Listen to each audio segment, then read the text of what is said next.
Hello there and welcome back to Utility Sports. Today's video, we are doing a Green Bay Packers 4-round mock draft. I'm really excited about this because I have not seen a ton of these Packers mock drafts out there.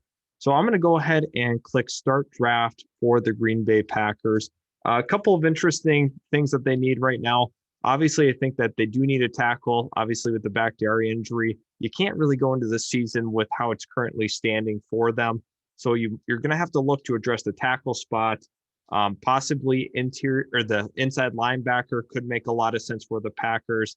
Obviously, they want to be looking at the wide receiver position as well.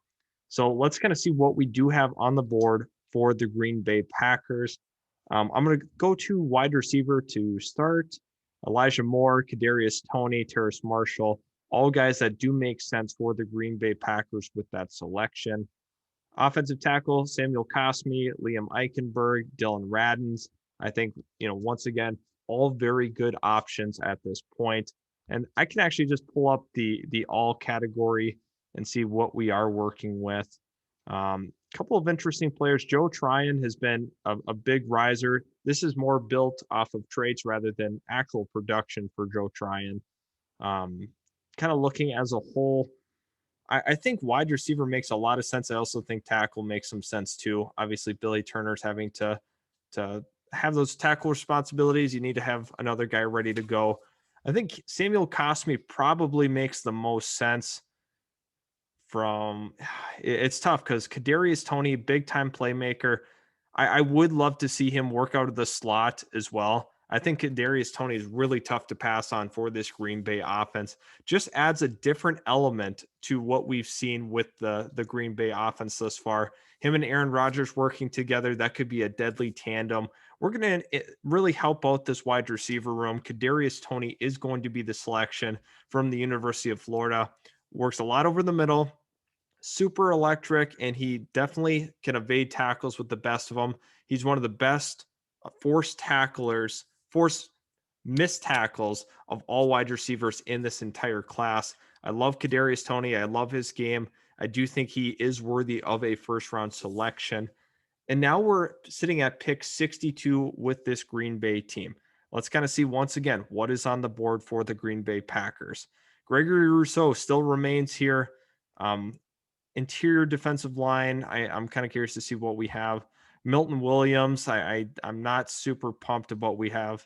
J2 Fele could be an option as well. Was once thought of as a first round pick and is no longer in that category at all, or even in that discussion. I think corner's an interesting spot to look at here. I see Malifonwu here. I see Tyson Campbell's another guy. A couple of really, really interesting players. I think tackle is where we have to stick, though. They need to make sure that they're solid up front. Jalen Mayfield might be the best pick for the Green Bay Packers at this point. I think Green Bay desperately has a need at tackle as it stands. Jalen Mayfield is going to be the pick out of the University of Michigan. Overall, Green Bay does a really nice job solidifying their offensive line year in, year out. Obviously, they have to protect Aaron Rodgers if they want to take another step forward next season. So you have to go into the year with a rookie that you can trust. I do believe that Jalen Mayfield is that kind of guy for the Packers. Round 3. Now we kind of sit at a crossroads. Do you go ahead and take a look at that corner spot? I think this has some value. Couple of guys that you really like. St. Juice from Minnesota is a definite option here. He's a 6'3" corner, really good length. Something that was really eye-popping was his one-on-one drills at the Senior Bowl.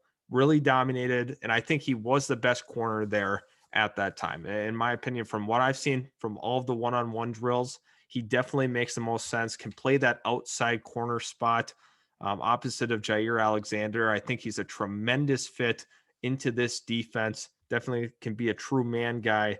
A few issues that he had during the season, but I think he's probably the best option. But we have to do our homework on what else is still available. I think it's kind of interesting to look over the linebacker spot and let's see what is available. Dylan Moses could be a nice, fun project linebacker for this Packer team.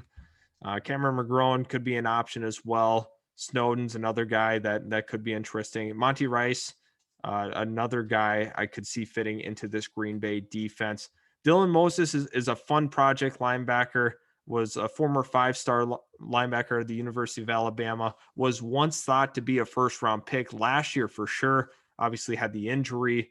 So he could be an option potentially at 92, but it's really, really hard to pass on St. Jude's with the size, the length, him being that 6'3", really long arms as well. He's a very, very good man corner. I think that fits Green Bay very well. At 92, that is where we are going out of the University of Minnesota. I think Packer fans should be really excited about that kind of pick if he is the selection in that third round. Pretty interesting how the draft has gone for us so far. I'm pretty happy with the overall picks that we have made. I think we also have to consider along the offensive line as well. And we are still going through the picks here. We have pick 135 for the Green Bay Packers.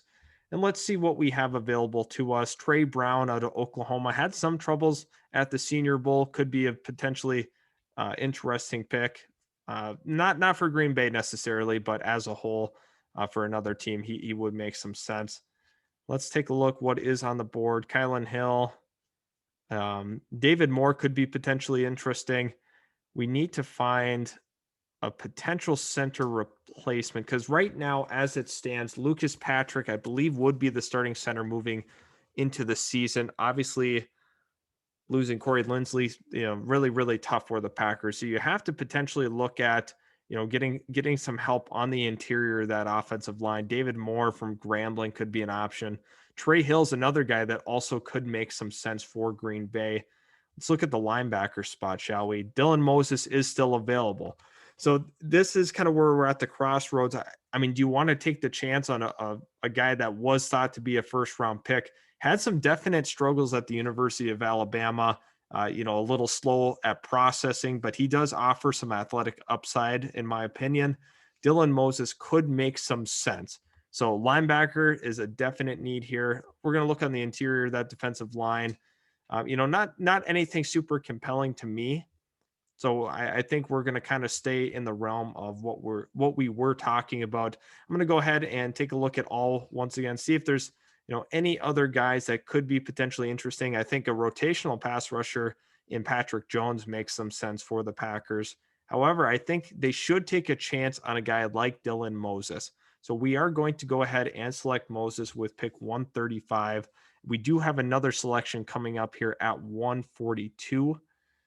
And we will go ahead and make that pick, which is really nice. Have the convenience of, kind of deciding what we want to do. Interior defensive line, again, I'm not super, super compelled by any of these guys to make that pick. Let's look on the interior of that offensive line. I think that's where we were thinking. David Moore is still here. We have Trey Hill still available. Tommy Kramer's another interesting prospect that could definitely go at this spot. I think David Moore is the definite selection here. You can have him play on the interior of that offensive line. Green Bay definitely needs to solidify that. They normally do a pretty good job of selecting offensive linemen as a whole. So let's take a look what we've done with this draft thus far.